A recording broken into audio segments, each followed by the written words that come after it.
Les profils que le pervers n'attaque pas, c'est tout le sujet de cette vidéo coaching, de cette capsule coaching. Donc on va voir ça dans un petit moment. Bonjour, je m'appelle Faraké, je suis votre coach d'affaires. J'aide des femmes à devenir des warrior girls dans les affaires et dans la vie. Bonjour, si vous n'êtes déjà pas abonné, je vous invite à vous abonner, oups, la table bouge, et à cliquer sur la petite cloche, l'activer pour recevoir toutes les notifications et les lives aussi que je fais. Donc pas souvent on me pose la question, donc il faut activer la cloche pour recevoir les notifications et quand je fais des lives, hop, vous êtes prévenus. Voilà, donc on va parler des profils que les pervers narcissiques n'attaquent pas, parce que c'est très important aussi de savoir, et puis c'est un sujet qu'on m'a demandé, donc je vais le faire. C'est-à-dire que les pervers narcissiques, on peut dire que ce sont des attaques, parce qu'ils nous attaquent en fait, ils attaquent leurs victimes, ils attaquent leurs proies. Et donc les profils qui n'attaquent pas, ça va être des profils de femmes ou d'hommes, de personnes qui ont quand même une certaine confiance en elles. C'est pas quand tout va bien pour la personne, qu'elle est vraiment à un haut niveau d'énergie, qu'elle est positive, que le pervers narcissique va attaquer. Il va également s'en prendre à des personnes qui ont une estime de soi hyper basse.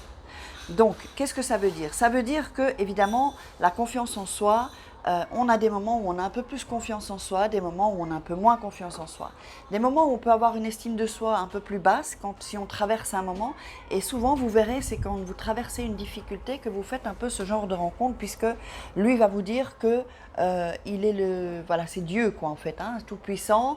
Il va vous sortir de tout, il va vous aider, il va vous sauver entre guillemets. Donc vous savez très bien que personne ne peut vous sauver sinon à part vous-même. Donc le pervers narcissique va vraiment aller rechercher des profils de ce genre ce type de personnes en fait. Donc c'est pourquoi il est important de vraiment faire un travail sur soi-même et de le faire une bonne fois pour toutes. Et puis au quotidien, la confiance en soi, en fait, ça s'apprend au quotidien. Si on laisse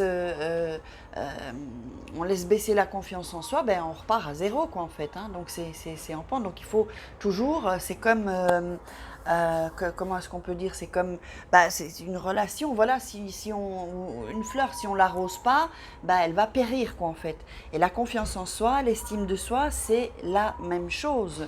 Donc avant de continuer, je vais vous demander vous inviter, plutôt pas vous demander, de télécharger la checklist. Donc pour devenir une femme fatale et rendre fou amoureux, ou pour sortir d'une relation d'emprise, voilà, et se sentir mieux. Il y a 3 secrets que je vous livre, donc profitez-en, c'est gratuit. Donc, moi, ce que je voulais vraiment vous dire, c'est de vraiment vous concentrer sur vous, de faire ce travail sur vous-même, de confiance en soi, de prendre du temps pour vous, de dire aux gens et de pouvoir assumer que d'abord, la personne qui compte et la personne la plus importante, c'est d'abord moi. Vous voyez, c'est d'abord soi-même, parce qu'ensuite, alors, on peut s'occuper des autres, de sa famille. Même, je le répète, quand on a des enfants, la personne la plus importante, c'est d'abord soi-même. Comme ça, après, on peut mieux s'occuper des enfants, de ses enfants ou d'autres personnes qui sont dans notre vie.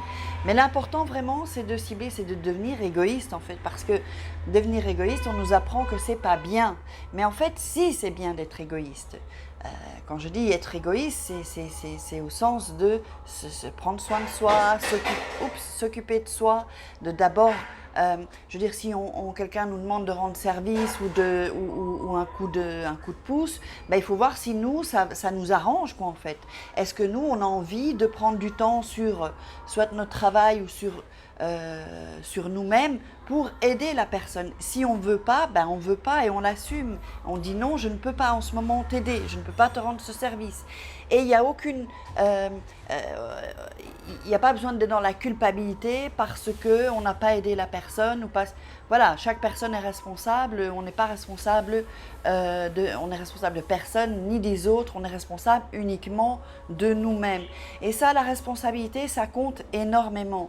Donc, le genre de profil que le pervers narcissique attaque en général, ce sont des gens qui ont vraiment une basse estime de soi, une confiance en soi assez basse.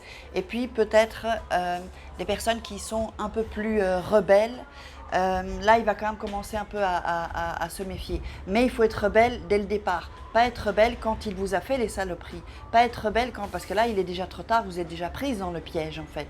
Ou pris dans le piège, vous comprenez. Donc il faut vraiment, quand vous rencontrez quelqu'un de nouveau ou quelqu'un qui entre dans votre vie, soyez vigilante. Je ne dis pas qu'il faut faut pas faire confiance aux autres. Non, il faut partir du principe que les gens ne sont pas là en général, normalement pour vous faire du mal. Hein, ils sont là ils sont bienveillants, mais il y a une partie de la population, les pervers narcissiques, les manipulateurs, qui sont là pour profiter de vous. Et c'est ça qu'il faut, quand vous sentez qu'il y a, qu'un homme par exemple ou une femme ne vous donne pas, vous savez qu'il n'y a pas cet échange en fait. Quand vous donnez, et puis que vous sentez que vous ne recevez pas, c'est pas donnez, donnez-moi, Dieu vous le rendra, non. Oui, quand vous donnez, on vous le rend d'un autre côté, si cette personne ne vous l'a pas rendu. Mais enfin, quand vous êtes dans une relation, et surtout amoureuse, et que vous voyez que ça va toujours dans un sens, c'est toujours vous qui donnez, ben là, il va falloir mettre un stop. Ça veut dire que cette personne profite de vous ou que c'est un pervers narcissique qui essaye de vous contrôler, en fait. Vous comprenez, vous n'êtes pas un objet, hors de question que vous ne fût-ce que penser une seconde que l'on peut vous prendre pour objet, pour un objet. Vous êtes un être humain, vous ressentez des choses, vous avez des sentiments, donc il est normal d'avoir ce flux d'échange avec une personne, que ce soit en amour, que ce soit en amitié, ça doit circuler. L'énergie doit circuler en fait. Voilà, bah écoutez, si vous avez aimé cette vidéo, je vais vous inviter à la partager, à liker, mettez-moi des commentaires, posez-moi des questions aussi, je réponds à toutes les questions, même si j'ai un peu de retard. Puis n'oubliez pas de télécharger votre checklist, ça doit être ici dans les informations et puis en dessous de la vidéo en description. Et je vous dis à demain. Bisous bisous.